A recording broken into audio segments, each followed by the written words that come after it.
Two of you do it. I bet you're pretty good at it. I don't know it. Preparing families. How do you not know it by now? I don't know. He knows it. Yeah, he just doesn't want to sing it. He knows every note, Yeah. every line of it. He does, Galen Bargerstock, Clint Smith with us this morning from GCES. Gentlemen, good morning. Good morning. It's good to have you with us here today. And I had this question because, at certain ages of your life, you begin getting mailers from the Social Security Administration. And in those mailers, they will say, if you retire at this age, this is what you'll get per month. And then if you retire at this age, this is what you'll get per month.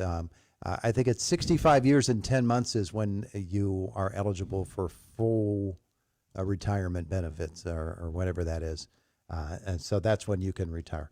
But then they take it out all the way up to the age of 70. Mm-hmm. And say at 65 years and 10 months, or 66 years, whatever it is, say at that full retirement age, it's maybe $600-700 less than if you waited until you were 70. Mm-hmm.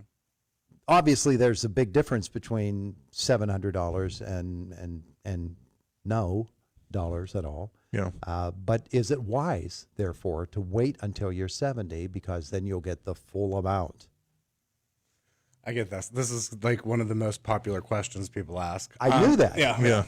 So what I would tell everybody on Social Security is Social Security is also personal to you because it is your work habits and how much you've contributed in. Mm-hmm. So everybody's Social Security is going to be a little bit different. Number wise, and it's just some general math, say a person's getting $2,000 a month at 62, mm-hmm. and then if they wait until 67, that's the standard age now, they're going to get, say, $600 more a month. Well, that sounds like a lot of money, $600 more a month, but you have to think in the back of your head, how much money could I have had if I was getting $2,000 a month for 5 years? That's over $100,000. Okay. And then you just simply divide that by the amount of money that you were supposed to get more, mm-hmm. and then you find your break-even point. So break-even point, just generally speaking, is about 79. If a person waits from 62 and waits until 67, mathematically, you're at about 79, age 80, before you're actually going to see a dime more. And that just comes into life expectancy. Uh-huh. And if you pass away at, say 72, you didn't make as much money as you could because you didn't claim. So there's no right or wrong. It comes into the need level at the household. Do you need that money coming in? Because yes, the longer you wait, it will raise 8% every single year past 62. But is that trade-off worth it if life expectancy you don't think is there? Yeah. Okay, that makes perfect sense, Mm-hmm. and that's understandable, and I'm glad that you put it in the way that you did. But Clinton, what it says to me is that with GCES or with any financial planner, but certainly with GCES, that sit-down consultation where you say, well, what are your goals and what would you like your retirement to look like? That makes it really important, doesn't it? Yeah. When Galen sits down with someone, a lot of people don't really have any clue what it is that they're looking for whenever they sit down with Galen, because there's so many different places. Social Security is a different place with different rules and different phone numbers. Everyone has some people have a pension and then investments, and they all work separately. They all have separate rules. So like you can DIY stuff and you can listen to your coworkers at work, because a lot of people do that too. Someone at work retires, people ask them questions. I mean, we work at post offices where, it's a tiny little post office that has 5 people, but there's always someone that works there that helps everyone else out with their paperwork and finishing stuff. And granted, they can answer questions for them, but the questions aren't always answered correctly because there are all these little intricacies with all of the different little systems that someone has to use to go towards retirement. Mm-hmm. Yeah. Galen, I'm pretty certain that people really, when he keeps using the term DIY it because that's what they're trying to do. When people do that there are avenues and streets that they could have gone down that they never go down. That would be a really, really good street to go down. Yeah. I mean, nothing comes up to the top of my head on Social Security, but Social Security is the biggest thing that people do have those questions on. And everybody has their own little strategy. But, at the end of the day, you have to take into consideration, are you married? What happens if your spouse dies? Things like that on the Social Security level. Mm-hmm. And it really just becomes a needs thing. Because to me, Social Security is only primarily spouse to spouse. It can be left to a child with special needs, but it gets real dicey. So let's just say spouse to spouse. Well, if you plan on pulling from your investments to get by, to let your Social Security grow, and then you pass away, well, you just pulled from your investments too soon.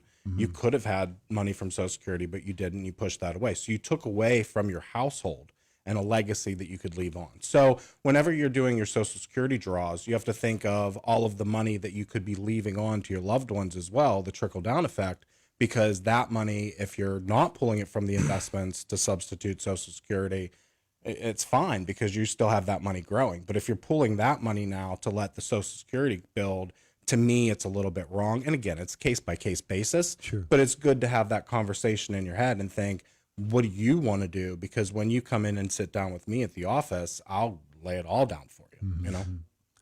I did the math too. So I know Wait a Galen second. loves it whenever I do math. And I know these are hypothetical numbers, but we're saying somebody making $2,000 a month in 5 years, that comes out to $120,000, right? I said over 100.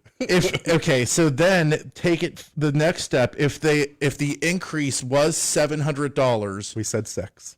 okay, well, I did it off of $700, okay? And these are hypothetical numbers anyways. So the $700 increase, it would take you 14.28 years to make up that amount of money. Yeah. To make up the $120,000 Yeah. from that 700. Yeah. Well, So at that point, you'd be like 85, yeah. right? It's usually every time we do the numbers, it's around 80, 81. Yeah. Yeah.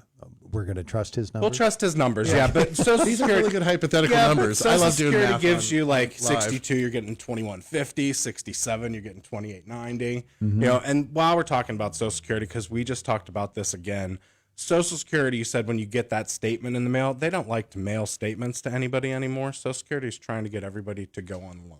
Yeah. You know, so I do suggest people take the 5 minutes it takes to set up your Social Security account online because it is yours. You know, You just need to know your social and like the past addresses that you've lived at. It takes like 5 minutes. As long as you can remember all your old addresses, it's not hard to sign up.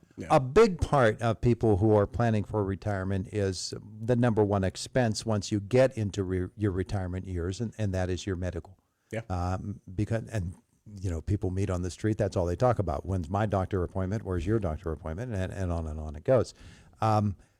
Work that into how it is that you help people plan their retirements, because they're going to look and they're going to say, okay, there's Medicare, there's Medicaid, there's all kinds of different types of coverages that I can get. There's Plan A's, Plan B's, Plan C's, and however many plans there happen to be. Talk about how you sit down with people and talk about their medical needs and how that plays into their retirement formula. Yeah, I mean, it pretty much boils down to level of care. And it's like anything in life, the more that you're going to pay, the higher level of care you're going to get. You know, you have basic Advantage plans. Advantage plans are, you're stuck in a network. They could be free. They could be up to $100 a month. These plans are going to be the plans that give you like the little perks, like extra money for food, nutritious foods, gym memberships, things like that. Completely fine. If you don't mind being in a network and you don't plan on traveling anywhere, they're great plans to have, but you don't have the flexibility to see whoever you want when you want. And then another, for instance, and, I don't know Medicare that well, but a couple years ago, United with AARP was the best one. And they were promoting it. So that would be a supplement plan. A supplement plan has a higher dollar amount, usually about $140, $150 a month, but you're going to have, a wider network. You can go wherever you want to. You are going to have to pick up, the prescription drug plans on top of that. But it really depends on level of care, how much money you pay and if you plan on traveling. And even if you plan on traveling, if you stick with the major hitters like Blue Cross Blue Shield, you're not going to be caught off guard when you're in, Alabama. Blue Cross Blue Shield's probably going to be accepted there. Yeah. When he sits down with someone too, he'll go over what you currently have at your employer too, and figure out how long you can keep coverage with that, whose coverage is better, because there's a lot of times both spouses can get health care coverage at their employer, and whenever somebody retires before the other one, sometimes it changes who carries the health insurance coverage into retirement for both both spouses. So Galen does help people look at that and figure that out, specifically with federal employees, making sure that they've carried it long enough before they retire so that they can carry it into retirement as well, because it's a little bit more cost effective for them to do that before Medicare age. And people are going to bring their medical issues with them into retirement. If you're on medications now for something, or if you have a condition now, that comes with you, and that carries a price tag too. Yeah, it'd be nice if it stopped and didn't follow you. Yeah, but it's gonna come along for the ride. Yeah, it's just like Clinton said, we're gonna break it down. It's different for everybody's position. Federal, state workers, different conversation I'm gonna have than from somebody that say works at the hospital. But that's a conversation that everybody wants to know, because if you pay a little bit more monthly up front, you're not going to be caught off guard without those little out-of-pocket expenses as you age. And some people just flat out like the ability to have the Advantage plan. They want those gym memberships. They want the social interaction. So those plans are great as well. So case by case. Yeah. All right. So there you go. GCES this morning. How's the move gone? The move is going really good. We things are underway. We're there. Our printers have been giving us some issues. So that's a daily we can't print again. But other than that, everything is going great. We do have I have a ton of filing cabinets. If anyone is looking for some filing cabinets, you just have to come pick them up. I have I could open up a filing cabinet sales place right now. I have so many filing cabinets. So there you go. If anyone's looking for filing cabinets, give us a call, 724-915-0002, and you can get directly to me, and I can schedule for you to come get some free filing cabinets. There you go. Yeah. There you go. Well, moving in and moving things about and getting them exactly how you want them, that's a big part of doing business. Takes time, yeah. Yeah. It's going to take some time, but the building is awesome. They took great care of it. It's just rolling with the punches now and learning about stuff like fire systems and sprinkler systems and elevators and stuff like that. Could you put indoor tennis on one of those floors? That's what I was thinking. Maybe a top tennis court in the courtyard next to the pool on the 5th floor. There's one of those too, huh? Yeah. Well, everyone's talking pickleball, and I'm not a pickleballer. I play actual tennis, and Yeah. that's what I'm interested in. And here comes winter, and well, Yeah.